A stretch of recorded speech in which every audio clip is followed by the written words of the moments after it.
Okay, Jeep Latitude 2012, and a couple of other years, I'm sure. In order to replace this fog light right there, you only need a couple of tools, including the keychain, and you need this replacement bulb. Really, the only tool you need is a short screwdriver. You want to turn your wheel so that it's to the opposite direction of what you're working on, and you're going to want to take this down and hopefully rotate it out of the way, but don't lose that button because you're going to want that later. When you look in here, you're going to notice, if you're using your flashlight, which I will be in a second, that you have that round thing. If you grab that, you can literally unscrew it and pull that out.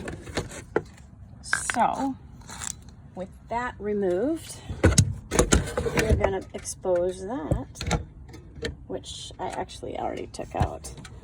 So, where's my piece? Here we go.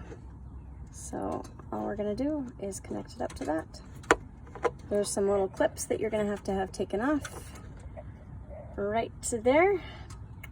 So you'll probably have to use your flathead. And that's really, with that in place like that, that's how you're gonna find it, and you're gonna have to do it at like a quarter turn counterclockwise, and then of course to put it in you're gonna need to do a quarter turn clockwise. There should be a nice little satisfying snap, and then you just need to put that cover back on. It's really just a simple thread, and that is really all there is to it. If I can do it, you can do it. Save yourself the money and magic. And yeah, that button right there slid away from me every single time I rolled that flap down. But now, oh yeah, I love it. Oh my God, I have a fog light. Yes, power and joy.